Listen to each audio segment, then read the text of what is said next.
નમસ્કાર, કેમ છો મારા વહાલા વિદ્યાર્થી મિત્રો?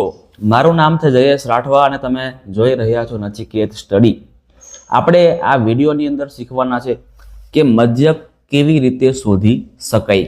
બરાબર છે. આપણે આની પહેલાના પણ બે વિડીયોની અંદર મધ્યકના જે દાખલા સિમ્પલ હોય એવા દાખલા તમને શીખવાડ્યા હતા.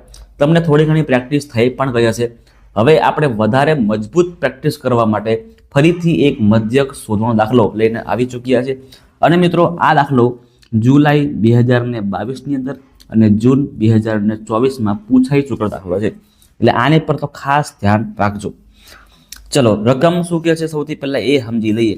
તો નીચેનો કોષ્ટક એક વિસ્તારમાં 25 પરિવારના ખોરાકનું દૈનિક ઘરગથ્થુ ખર્ચ બતાવે છે.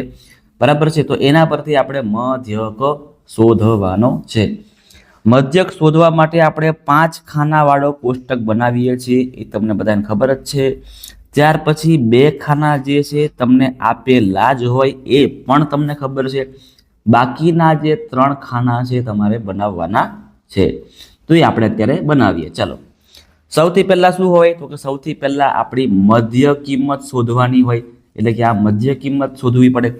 તો આ 100 અને 150ની વચ્ચે કઈ સંખ્યા આવે તો કે મને ખબર છે 125 આવે છે. પણ તમને એવું ના આવડે તો તમે આવું પણ કરી શકો, બંનેનો સરવાળો એના અડધા. એટલે બંનેનો સરવાળો એટલે 100 + 150 એના પછી અડધા કરવાના. ચલો, કેટલા આવશે તો કે 250 આવશે. અને 250ના અડધા કરો તો 125 આવે. કેટલા આવે? 125. એટલે આ 100 અને 150 વચ્ચે 125 આવેલા છે. હવે મિત્રો, દર વખતે આપણે પ્લસ કરીને અડધા નહીં કરીએ. હવે જોઈ લેશું આપણે કે આ બંને વચ્ચે કેટલો ગેપ છે. તો ગેપને આપણે કહીએ છીએ વર્ગ લંબાઈ, એટલે કે h. 150 એટલે બીજી સંખ્યામાંથી પહેલી સંખ્યાને ઓછી કરવાની. તો અહીંયા આવશે 50. મતલબ કે દરેક સંખ્યા વચ્ચે 50-50નું આપણે અંતર રાખવાનું છે. ચલો, 125માં 50 નાખો તો કેટલા આવે? 175. 175માં 50 નાખો તો કેટલા આવે? 225. 225માં 50 નાખો તો કેટલા આવે? 275. અને 275માં 50 નાખો તો કેટલા આવશે? 325. ડન છે. ચાલો, આટલું કર્યા પછી આપણે વચ્ચેની કોઈ સંખ્યા પકડી લેવાની અને એને કહેવાનું કે ભાઈ તું એ છે.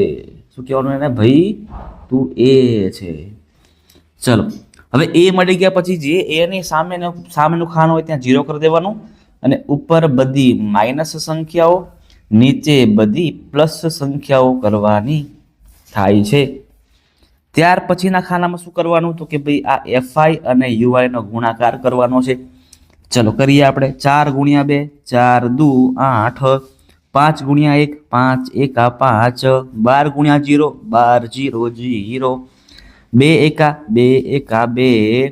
અને 2 દુ 2 દુ 4. હે ને? આવી રીતે કરવાનું છે. હવે સૌથી પહેલા ઉપરની માઇનસ સંખ્યાઓને પ્લસ કરીએ. 8 ને 5 13 થાય એટલે -13. અને એવી રીતે 2 ને 4 કરો તો 2 ને 4 6 થાય. એટલે આપણે -13 + 6 કરવાના છે, જેને આપણે FI UI નો સરવાળો કહેતા હોઈએ છીએ. બરાબર. ચલો, કેટલા આવશે તો મિત્રો અહીંયા -7 આવશે. કેટલા આવશે? -7 આપણને મળ્યું FI UI. પછી આ જે એક જ મિનિટ, હા ભાઈ, એક જ મિનિટ. પછી મિત્રો જોજો, આ જે છે ને FI, તો એનો આપણને સરવાળો આપેલો જ છે. કેટલો છે? 25.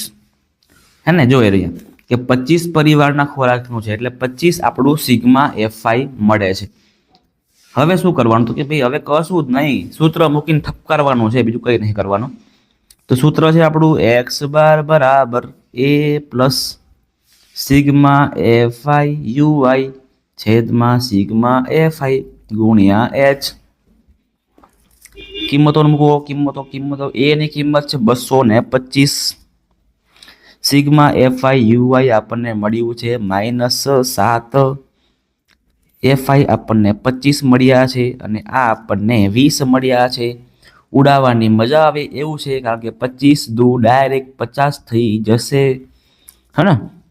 ચલો, 225 વત્તા -7 ગુણ્યા 2 તો 7 દુ 14. અહીંયા 225 એવા ને એવા વત્તા ઓછા ઓછા. હવે 225 માંથી મારા ભાઈઓ બહેનો આપણે 14 ને કાપવાના છે તો 211 આવે. આ તમારો જવાબ થશે. બરાબર છે મિત્રો. x બાર કેટલા મળી ગયા આપણને? 211. આટલી જ વાર લાગે મિત્રો. માત્ર 5 જ મિનિટની અંદર આપણે દાખલો પૂરો કરી શકીએ છીએ અને તમારે 4 માર્ક્સ આમાંથી લઈ લેવાના છે. તો તમને મિત્રો વિડીયો કેવો લાગ્યો મને ખાસ કોમેન્ટમાં જણાવજો. વિડીયોને લાઈક પણ મારી દેજો. તમારા મિત્રો સુધી વિડીયોને સાહેબ શેર પણ કરી દેજો. અને જો તમે ચેનલ પર નવા છો તો મિત્રો નચિકેત સ્ટડીને ખાસ સબસ્ક્રાઇબ પણ કરી દેજો. આવા વિડીયોઝ તમારા માટે મિત્રો આવતા રહેશે જેથી તમારું જે ગણિત છે ને ગણિત એ મિત્રો મસ્ત મજાનું સુધરી જશે. મળીએ છીએ નેક્સ્ટ વિડીયોની અંદર.